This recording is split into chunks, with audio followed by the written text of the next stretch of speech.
मृगांका एकदम डर जाती है। वो अब तृष्णा को लेकर कहाँ जाएगी। नमन छोटी सी खिड़की का पर्दा उठाकर बाहर देखता है और कहता है, ये तो हाथ में मशाल लेकर खड़े हैं। अगर तुम मुझे वादा करती हो कि सब सच बताओगी तो मैं तुम्हारी मदद कर सकता हूँ, वरना तुम्हें ये यहाँ आज ही मार डालेंगे। मृगांका बंगारू की तरफ देखती है, फिर तृष्णा की तरफ देखती है और नमन को यकीन दिलाती है कि वो उसे सब सच बताएगी, लेकिन सच जानने में उसे भी वक्त लगेगा। नमन उसकी बात में हामी भरते हुए कहता है, तो ठीक है, अब मैं इनसे निपटता हूँ। नमन बाहर जाकर देखता है, कम से कम 15 गांव के मर्द मृगांका के दरवाजे पे खड़े होते हैं। नमन उन लोगों से कहता है, आज मैं और दीवान सिंह मृगांका की वजह से ही जिंदा है और मदन को इन लोगों ने नहीं मारा है। उसकी मौत एक हादसा थी। मैं आप लोगों से कहना चाहता हूँ कि मृगांका को एक और मौका देना चाहिए। वो इस गांव की भलाई ही चाहती है।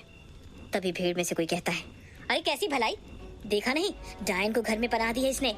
ये जब से आई है इस गांव में लोग मर ही रहे हैं। नमन गुस्से में कहता है, लेकिन फिर भी क्रियाकर्म के लिए आप उसे ही बुलाते हैं, क्यों? क्योंकि आपको पता है कि उसके अंदर विद्या है और ये मेरा आदेश है कि मृगांका इसी गांव में रहेगी और आप लोग उससे दूरी बनाकर रखेंगे। और किसी ने भी मेरी बात का उल्लंघन किया तो उसकी सजा सब जानते हैं। और ऐसा कहते ही नमन अपनी पिस्तौल को हाथ में पकड़ लेता है। धीरे धीरे गांव वाले वहां से अपने अपने घर की तरफ चले जाते हैं। नमन जैसे ही अंदर आता है, मृगांका उसका शुक्रिया करती है, लेकिन नमन बहुत ही पैने अंदाज में कहता है, जब तक सच का पता नहीं चल जाता बस तब तक। यहाँ अम्मा ठाकुर को कागज देती है। ठाकुर उसे पढ़ता है। वो यहीं आसपास है। जो राज हम छुपा रहे थे वो किसी को तो पता है। ये पढ़कर ठाकुर की हलक सूख जाती है। वो दराज में पड़ी अपनी बीवी की फोटो निकालता है और फिर उसे देखकर कहता है, सब तेरी वजह से ही हुआ है, तू ही लाई है प्रलय। तभी अचानक झूमर टूटकर नीचे गिर जाता है। घर की नौकरानी जिसका नाम निशाला है भाग कर ऊपर आती है। ठाकुर उसे वहां सफाई करने को कहता है और अम्मा को लेकर नीचे चला जाता है।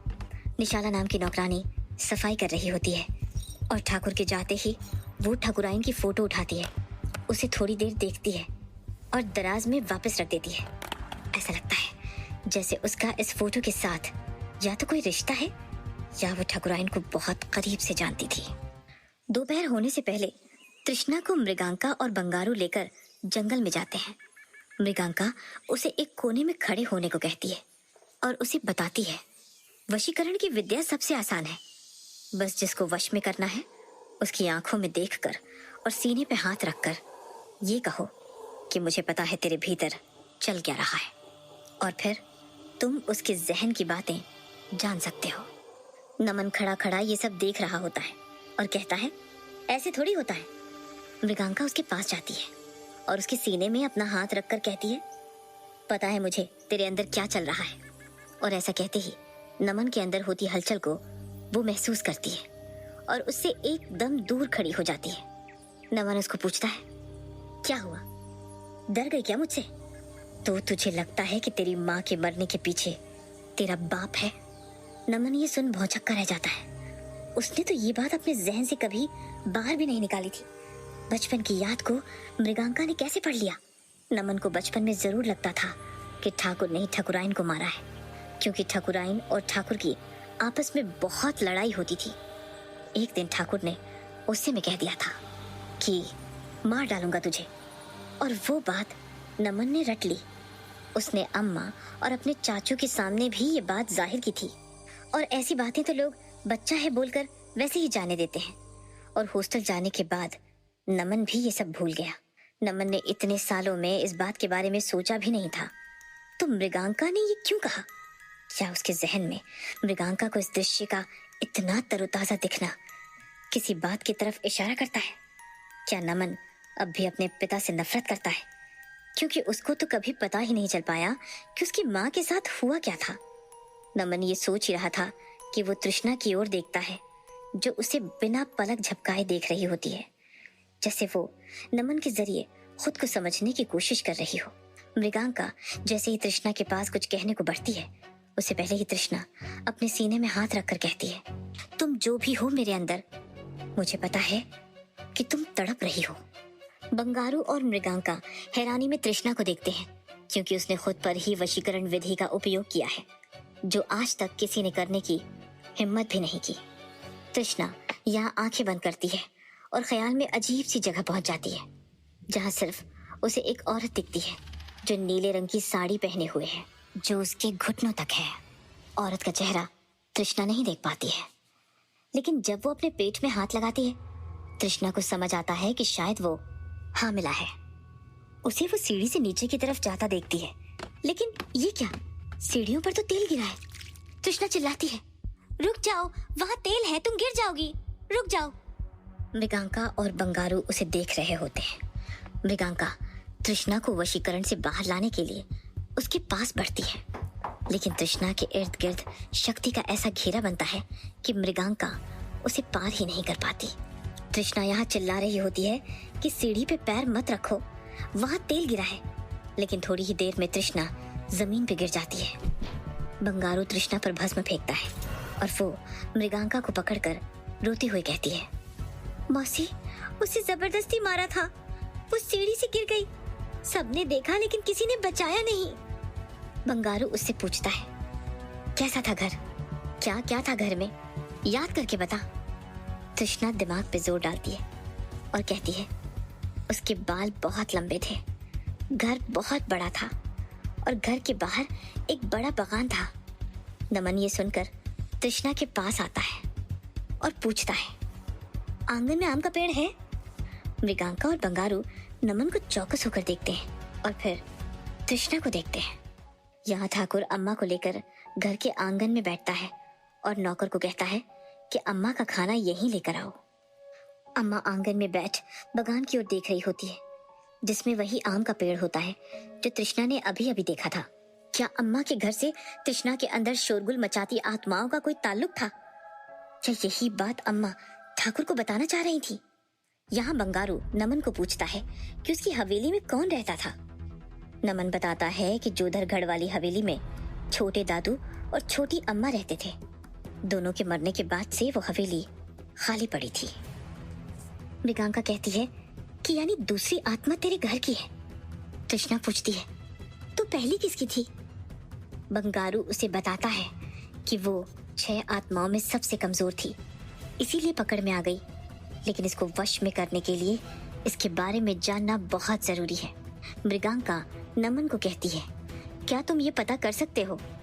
नमन हाँ में सिर हिलाकर वहां से चला जाता है। मृगांका तृष्णा को खाने को मीठा देती है और कहती है, इससे तुझे ताकत आएगी, अभी ये सफर बहुत लंबा है।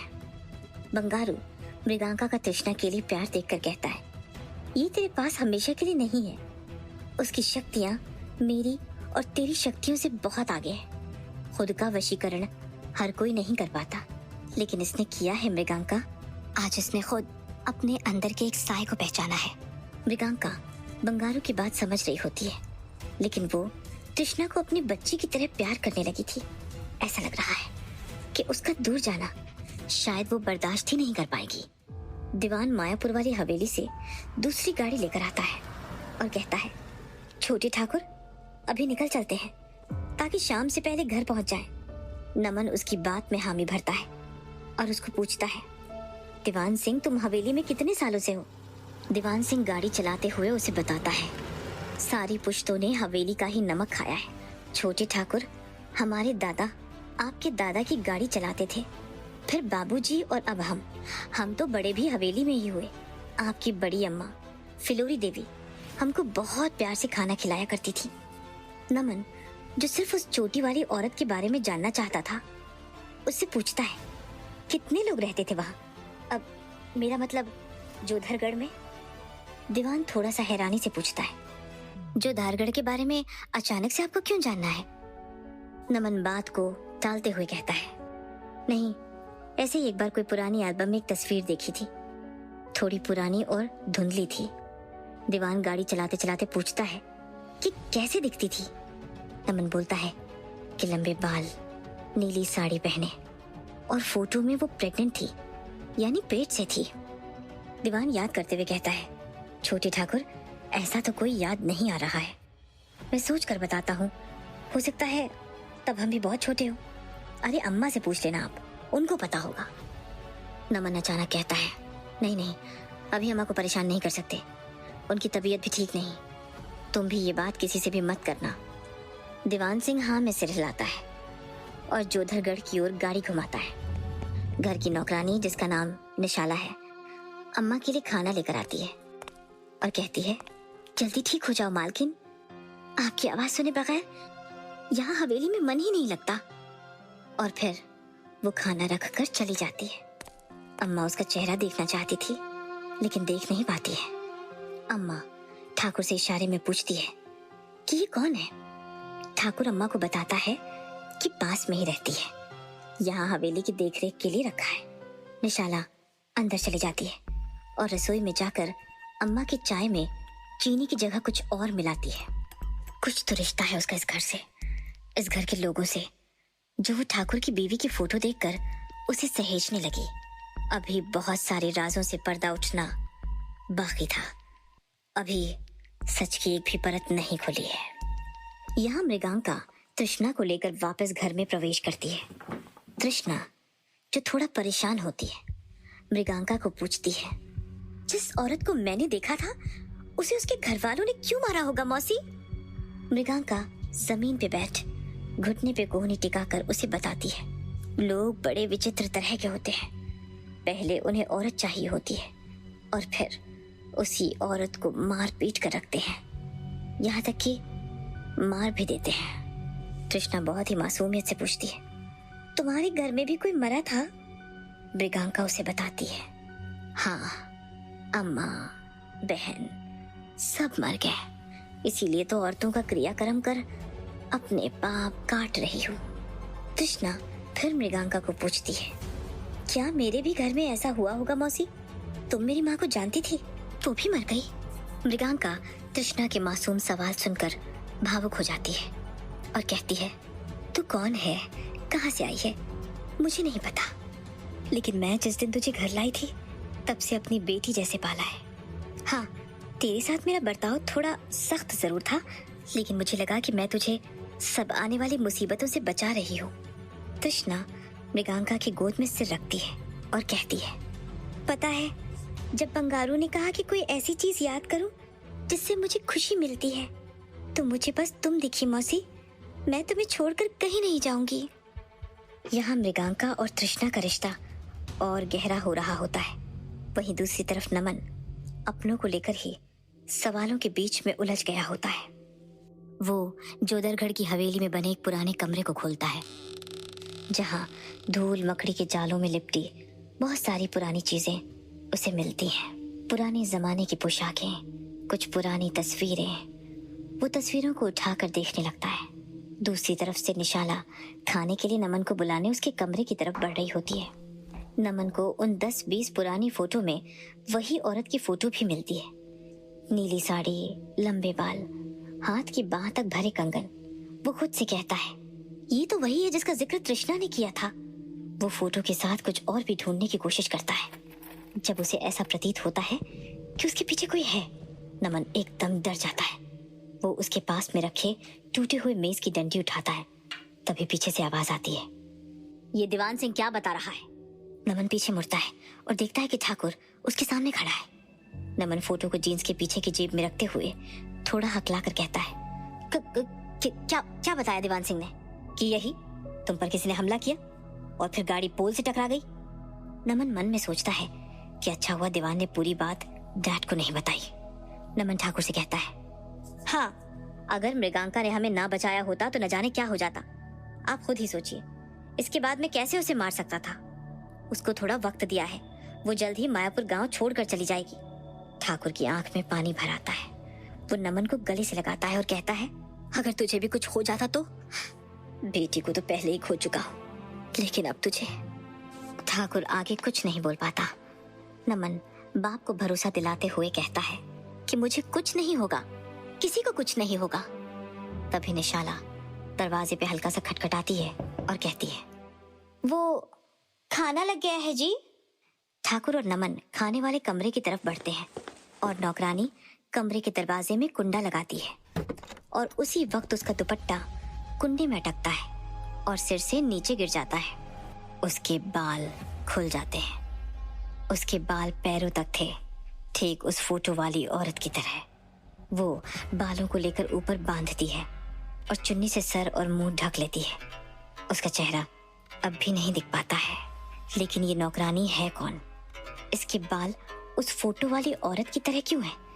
और ये उस कमरे को बार बार मुड़ मुड़ के क्यों देख रही है? न जाने कितने सवाल हवेली की दीवारों में जकड़े हुए हैं। न जाने कितने लोग इस हवेली में आए और गए। सच जानना है तो नमन को सब कुछ पता लगाना होगा। नमन और ठाकुर खाने के लिए बैठते हैं। नमन पूछता है कि अम्मा कहाँ है। निशाला बताती है कि वो खाकर सो गई हैं। नमन खाने का एक निवाला लेता है और थोड़ी देर खाने का स्वाद लेते हुए पूछता है, ये तुमने बनाया है? निशाला कहती है, हाँ, और कौन बनाएगा?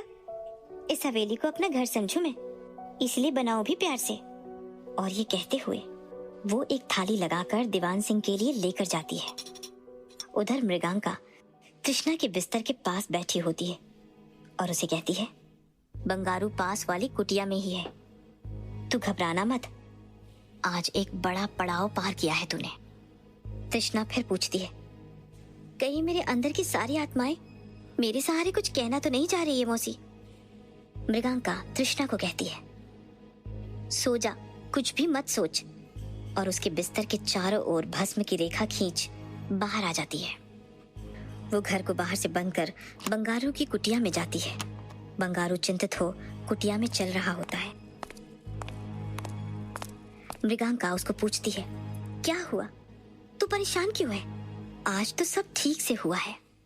बंगारू खिड़की के बाहर चांद की ओर देखता है और कहता है, नहीं मृगांका, उस लड़की ने आज खुद को काबू किया है, कल वो तुझे भी काबू कर सकती है, तुझसे तेरी शक्तियों को छीन सकती है। मृगांका गुस्सा होकर चढ़कर कहती है, 12 साल की बच्ची जिसको तू बस 2 दिन से जानता है, उसके बारे में तू ये बोल रहा है? अरे वो मेरी बेटी है, इतनी जल्दी उसको लेकर तू किसी भी निष्कर्ष में कैसे पहुंच सकता है? बंगारू मृगांका को समझाने की कोशिश करता है, जैसे मैंने पहले भी कहा था, बिना उसका पिछला जाने मैं कुछ नहीं कर सकता, लेकिन तेरी ममता उस पर इतनी हावी है कि तू उसका भूत जानना ही नहीं चाहती है। मृगांका एकदम से गुस्सा कर कहती है, हाँ, नहीं जानना मुझे कुछ, वो मेरी बेटी है और मैं उसका खुद ध्यान रखूंगी। अगर तुझे मेरी मदद नहीं करनी तो जा सकता है। मृगांका के मुंह से ये सुनकर बंगारू को धक्का लगता है। उसकी जात में इंसान को पाला तो जाता है, लेकिन उससे दिल का नाता नहीं जोड़ा जाता। मृगांका ने तो लड़की में सब कुछ देख लिया था। इधर नमन सोच में होता है कि आखिर इस नीली साड़ी वाली औरत के साथ क्या हुआ। तभी उसको कुछ गिरने की जोर से आवाज आती है। वो कमरे से बाहर जाता है तो देखता है कि सीढ़ी के पास वाला पुराना गुलदान गिरा पड़ा है। वो उसे सीधा करता है कि तभी उसको गुलदान के निचले भाग में उस नीली साड़ी वाली औरत की पूरे परिवार के साथ फोटो मिलती है। वो उस फोटो को देखकर ऐसा चौंकता है कि उसे समझ नहीं आता कि उसे क्या करना चाहिए। वो फटाफट जाकर दीवान को उठाता है और कहता है कि हमें अभी के अभी जाकर मृगांका से मिलना होगा। दीवान उबासी लेते हुए उससे पूछता है, छोटे ठाकुर क्या हुआ? सुबह तक रुक जाते हैं, जंगल का रास्ता तो आपने देख लिया है। नमन हड़बड़ाहट में कहता है, वक्त नहीं है, जल्दी चलो। दीवान सिंह गाड़ी निकालता है और दोनों मायापुर गांव की तरफ निकलते हैं। पीछे से घर की नौकरानी घूंघट उठाकर उन्हें जाता हुआ देखती है और फिर घर के अंदर जाकर चिटकनी लगा देती है। बंगारू यहाँ मृगांका को कहता है, लगता है अब तुझे मेरी जरूरत नहीं है। मृगांका कुछ नहीं कहती। बूढ़ा बंगारू वहां से जाने को होता है, लेकिन मृगांका उसे रोकते हुए कहती है, सुबह जाना, और कुटिया से अपने घर की तरफ बढ़ती है। मृगांका के स्वभाव से बंगारू समझ जाता है कि वो तृष्णा को खोने के डर से सच से बचा कर रखेगी, लेकिन एक मृगांका की वजह से वो हर किसी की जान को जोखिम में नहीं डाल सकता। बंगारू बैठकर योजना बनाने लगता है जिससे वो मृगांका को बातों के जाल में फंसा सके। यहाँ नमन और दीवान जंगल पार कर गांव की ओर बढ़ते हैं। ऐसा क्या है फोटो में कि उसका मृगांका से मिलना इतना आवश्यक हो गया था? क्या तृष्णा का कोई सच लेकर वो मायापुर जा रहा था, या हवेली के किसी राज से पर्दा उठने वाला था। जानने के लिए जुड़े रहिए काल भैरवी की इस रहस्यमय कहानी।